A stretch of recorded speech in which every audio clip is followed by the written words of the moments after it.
Hey moms, how are you? Just want to check in and see how you're doing.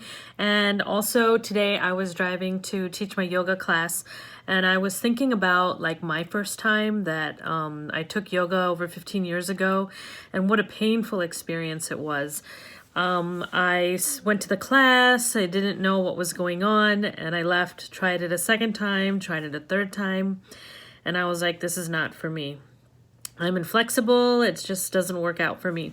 So it took about 2 years before I went back, literally 2 years. And then I went back and I pushed myself through the poses and all the stuff that goes along with it. And now, 15 years later, I love it. I'm a teacher. I praise it. But the initial stuff was really hard. So I want to go through, let's see, 5 things. I have my list over here. 5 things that might be holding you back from taking yoga, or you might be making you uncomfortable to taking yoga, because when you take yoga, so many avenues open up. The universe opens up, your heart opens up, you become more focused, you start living longer, you become optimistic, you have more clarity, and you're just a lot more healthier. You have to experience it to really understand the benefits. Like, I feel so calm all the time, and I wasn't always like that. So the number one thing that really holds people back from yoga is being inflexible. People think, oh, I'm not flexible, I can't touch my toes. And I say, well, you know what? Unless you take yoga, you're not going to be flexible, right? Because taking yoga is what makes you flexible. Just like unless you read your driver's license book, you're not going to be able to drive a car. If you, don't learn A, B, C, then you won't learn how to put words together. So same thing for when you give the excuse of being inflexible. Number 2 is they don't know the poses. This was my biggest thing. It was just like I went into a yoga class and they were like, do cat-cow, do sun salutations. And I was like, what is that? Because nobody really explains it to you. And I was like, okay. And I was just copying and I was not breathing properly. And after the class, I was like, this is not for me. I don't like yoga. I don't know what to do. And it was very confusing because sometimes I was up, sometimes I would down. Then she would tell me to breathe. Then she'd put my arms out. Then she'd tell me to bend down. And then she'd tell me to breathe through the nose when I was breathing from the mouth. And it was just a very confusing experience. And that's why I really believe in taking private or one-on-one. And that's why I developed the course that you all hopefully will be joining, because it's a step-by-step, each pose at a time. So you can be as good as your neighbor, or go into a studio or have your home practice and not have that, what the heck is this? What is a fish? What is a pigeon? All these animal names are just coming out and you don't even know what to do. Number 3 would be a lot of people feel embarrassed because of their body, because they don't know the poses, because we feel very confused, because we're in a yoga class and we're looking at the person next to us. So they're doing really well. Their body is great and ours isn't what we think it should be, right? And the thing is, you cannot judge, because everybody's yoga practice is their own. That's the thing about yoga, that people think even if you're in a class, it's a group yoga.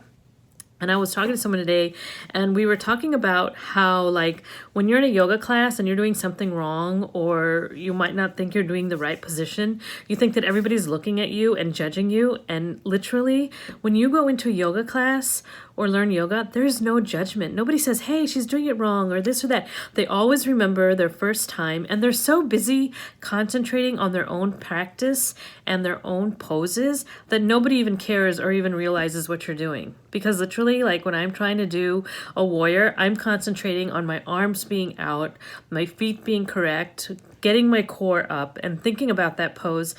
It doesn't matter what the next person is doing. The next person could be sitting on the floor and I won't know, because I'm focused on myself and making sure that my practice is the best that it can be. Another one would be your mind isn't still. So this is a great one. I love this one because moms are so busy all day long, right? And you're so chaotic, and you have dinner to cook, or you have errands to run, or people to call, or appointments to make, or your own type of things, maybe a mani and pedi, maybe you need to get your hair colored, whatever it is, we have, or work out, whatever it is, we have so much going on, so that when we sit in a yoga class, a lot of people get discouraged about yoga because they're like, oh my God, I have to sit still. Or you're looking at the clock and you're like, oh my gosh. And then it's time for Savasana, where you lay down on the floor and close your eyes. And you're like, when is this class going to be done? And your mind is rotating and you're thinking about, I need to go run this errand. I need to cook this dinner. Oh my gosh, I forgot to call this kid. Or I hope this kid did good on an exam. Or whatever it is, your mind just starts wandering. And I just want to let you know that in the beginning, your mind does wander. And there's a couple of reasons for that. Number one is because you don't know the poses and the breathing properly. So your mind is wandering because you're not used to being still and in a quiet place and doing the poses and the breath and holding still. And number two is that as moms, our mind is always wandering and, going from this place to that place. And you kind of have to bring your mind back to the breath and start thinking that I'm in this room, this is my time, and really do all these different mantras and these techniques to calm your body down. And number three is we are not used to staying still, right?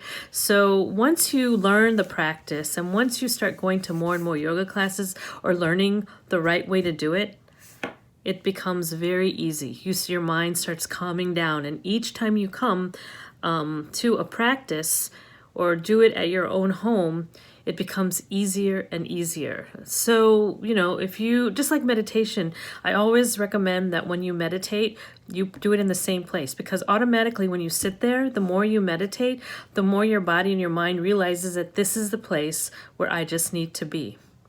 Same thing goes for yoga. The more you do it, the more your body will get used to it, the more you'll get used to the positions, the more you'll get used to the breath. And in the end, when you lie down, your mind will be calm and you'll be looking forward to that. You'll do your whole yoga lesson, be like, Savasana, and your mind will be blank. It's just so beautiful. Let's see. Number 4, kind of touched on that before. It's judgment. Don't make judgment on yourself. A lot of times we make judgment on ourselves where we say, hey, you know what? I didn't do well, or I'm not that good, or I don't know how to do yoga. I don't understand the positions. I don't know if I'm aligned straight. So those type of things, we're making judgment on ourselves, and then we make judgment on others. Oh, she's so good. Oh, I'm not as good as her. And then we have our doubts and we lose our self-confidence. Thing is, stay focused, do your yoga practice. And so that's why I'm so excited for you guys to be signing up for the course that I'm going to be launching, because all these things will be taken care of and you will have the confidence and you will know the postures and you don't need to be embarrassed. You won't need to judge. You'll learn how to breathe. You'll learn how to love the mat. All these 5 things. Inflexibility, knowing the poses, mind won't sit still, judgment, and confused and embarrassed.